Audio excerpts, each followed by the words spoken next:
Hi guys, welcome back to my channel Susi creations. ఈరోజు మనము ఆగ్రాలోని ఆగ్రా ఫోర్ట్ని మనం విజిట్ చేయబోతున్నాము. ఈ ఫోర్ట్ని మొఘల్ ఎంపరర్ అక్బర్ 1565లో కన్స్ట్రక్షన్ చేశారు. మనం చరిత్రలో మొఘల్ సామ్రాజ్యం గురించి చదువుకున్నాం కదా, మొత్తం స్టోరీ అంతా ఇక్కడే నడుస్తుందన్నమాట. మరింత ఆలస్యం చూసేద్దాం రండి. హే జట్కా బళ్ళు చూసారా? మన సైడ్ అయితే లేవు, కానీ ఇక్కడ హిస్టారికల్ ప్లేస్ కదండి, ఇక్కడ కనిపిస్తున్నాయి. ఇవి చూసేటప్పటికి చాలా హ్యాపీ అనిపించింది ఒక్కసారిగా. ఇంతవరకు నేను చూసిన ఫోర్ట్లన్నిటిలోకి ఆగ్రా ఫోర్ట్ చాలా పెద్దదని చెప్పుకోవచ్చు. ఎందుకంటే మన దేశంలో అతిపెద్ద సామ్రాజ్యాన్ని నెలకొన్నటువంటి మొఘలుల ఫోర్ట్ కదా. ఓకే చూడండి, వీళ్ళందరూ మీకే హాయ్ చెప్తున్నారు. ఒకసారి హాయ్ చెప్పండి.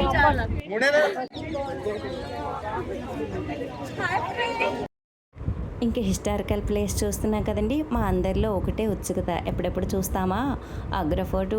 ఈ అక్బరు, జహంగీర్, షాజహాన్, ఔరంగజేబ్ వీళ్ళంతా నివసించే ప్రదేశం కదా. చూద్దాం ఎలా ఉంటుందో. మన వాళ్ళంతా మంచి బ్యాచ్ కదండి, ఇగోండి అలా చిల్లవుతూ వెళ్తున్నారు.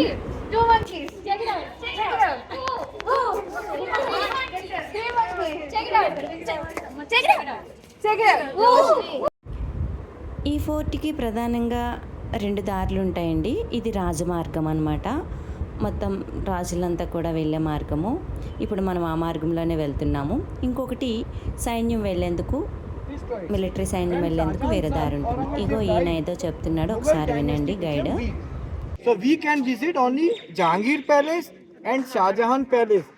Shahjahan's son Aurangzeb put Shahjahan in jail and he built Khandakam, the deep place for crocodiles. Yes. So he did not build any palace.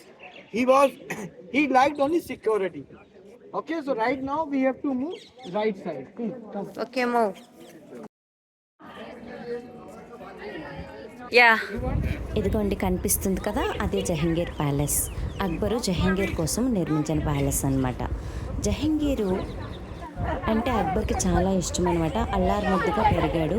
So Jahangir కూడా విలాస పురుషుడిగా మనం చెప్పుకోవచ్చు. చరిత్రలో చూసినట్లయితే అతనికి 3 అంటే ఇష్టం అంట.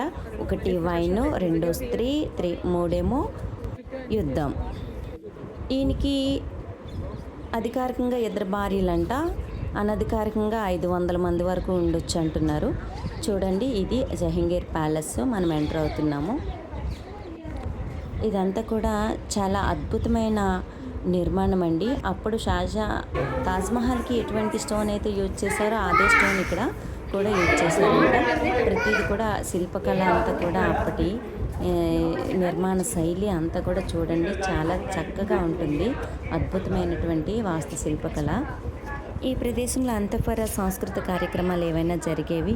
ఆగండి, ఆ కనిపిస్తున్నటువంటి ఒక్కొక్క కిటికీల్లో ఉన్నాయి కదా, ఆ ప్రదేశంలో రాజస్త్రీలు కూర్చొని చూసేవారంట.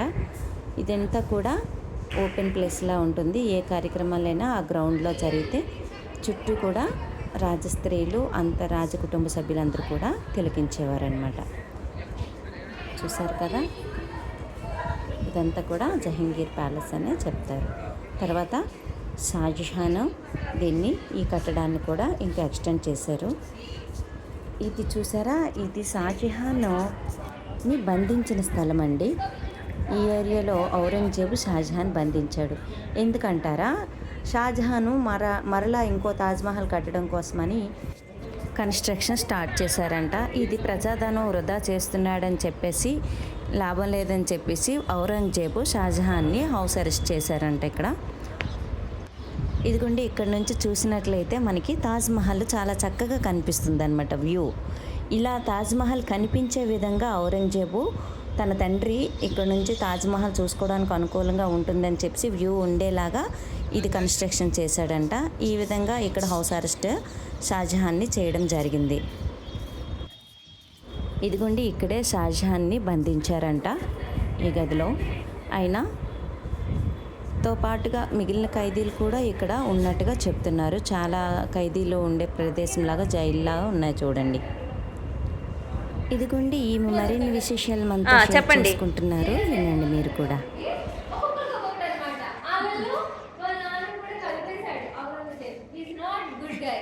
He's జైలర్లు అనరు, ఖైదీలు అంటారు. ఖైదీలు ఎక్కువ మంది ఉంటారు కదా. ఖైదీలో ఒక ఖైదీ చేసేసాడు పాపం షాజహాన్.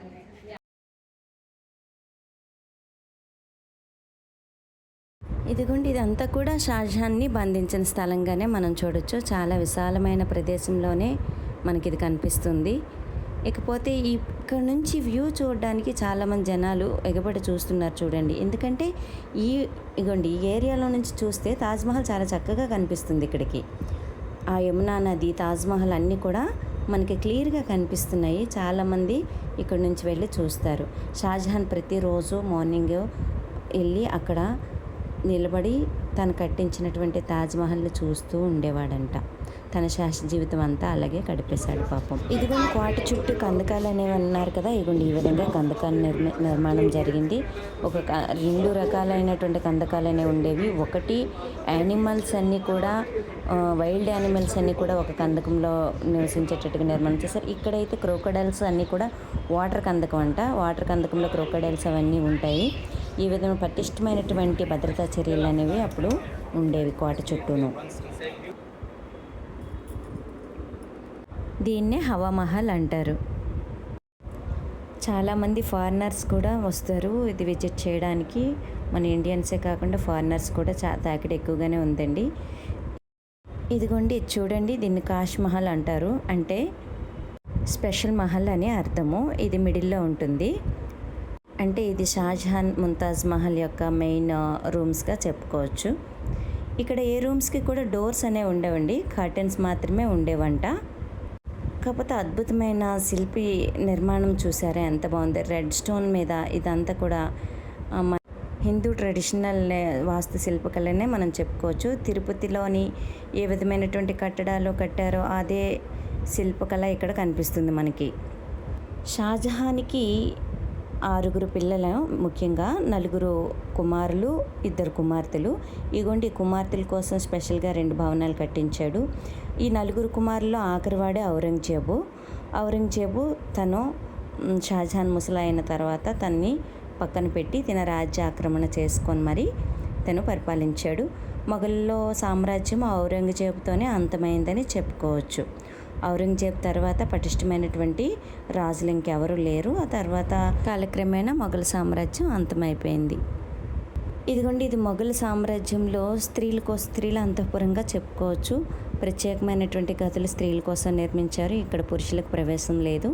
ఇప్పుడైతే ఎవరైనా ప్రవేశించవచ్చు, కానీ అప్పుడైతే స్త్రీలకు మాత్రం ప్రత్యేకమైన గదుల నిర్మాణం జరిగింది. ఇక్కడ ఓపెన్ ప్లేస్ చూసారా, దీన్ని మీనా బజార్ అంటారండి. ఓన్లీ రాజకుటుంబ సభ్యుల కోసము ఇక్కడ బజార్ అనేది నిర్వహించేవారు. వీళ్ళకి ఏ వస్తువులు కావాలంటే ఆ వస్తువులు ఇక్కడ నుంచి కొనుక్కునేవారట. ఇకపోతే ఇక్కడ ఓపెన్ ప్లేస్ చూసారా, ఇక్కడ రాజరిక నిర్ణయాలు ఏవైనా సరే అంతఃపుర నిర్ణయాలు తీసుకునేవారు. రాజు ఇంకా రాజు కుటుంబ సభ్యులు, మంత్రి వీళ్ళందరూ కూడా బహిరంగంగా చర్చలు జరిగేటప్పుడు ఈ ప్రదేశంలో కూర్చొని చర్చలు జరిపేవారట. ఇదిగోండి ఇక్కడ బ్లాక్ గ్రానైట్ రాయిలా కనిపిస్తుంది కదా, ఇక్కడ రాజుగారు కూర్చుండేవారంట. ఇకపోతే దీనికి ఎదురుగా మంత్రి గారు కూర్చుండేవారు. వీళ్ళందరూ చర్చలు జరిపి నిర్ణయాలు తీసుకుండేవారంట. ఇదంతా చూస్తే చాలా విశాలమైన ప్రదేశం అండి. దగ్గర ఒక 2 కిలోమీటర్స్ ఏరియాలో ఈ బిల్డింగ్ అంతా ఉంటుంది. ఇకపోతే ఇదే దివానీ ఆమండి. సిమిలర్ కైండ్ ఆఫ్ సెట్ని మనము జోధా అక్బర్ మూవీలో చూడొచ్చు. పైన కనిపిస్తున్న అందమైన ప్లేస్లో రాజు కూర్చుండేవారు. ఇది ప్రజల కోర్టు అనమాట. సామాన్య ప్రజలు వచ్చి ఇక్కడ తమ సమస్యలను విన్నవించుకుంటే రాజుగారు తీర్పు ఇచ్చే ప్రదేశం అనమాట. ఈ ప్రదేశం అంతా కూడా ప్రజలు వచ్చి తన యొక్క సమస్యల్ని విన్నవించుకునేవారంట. ఇలా చూసే కొద్దీ ఎంత చూసినా తరగదండి. అలా చూస్తుంటే ఇటువైపు నుంచి జోధా అక్బర్ బిల్డింగ్ అంటారు, అటువైపు నుంచి జహంగీర్ బిల్డింగ్ అంటారు, ఇంకోవైపు షాజహాన్ బిల్డింగు, ఇట్లా ఒక్కొక్క ఏరియాలో అలా చూస్తూ ఉంటే తరగకుండా ఉంది. చాలా పెద్ద ఫోర్ట్ అని మనం చెప్పుకోవచ్చు. ఇదంతా చూసేటప్పటికి చాలా 2-3 అవర్స్ అయితే మాకు పట్టేసింది తిరిగేసరికి. ఇంకా వీ ఫీల్ వెరీ హ్యాపీ అనమాట. ఒక హిస్టారికల్ మంచి ప్లేస్ చూసాము, అదే ఆగ్రా ఫోర్ట్. మరిన్ని లేటెస్ట్ అప్డేట్స్ కోసం please subscribe my channel Susi creations.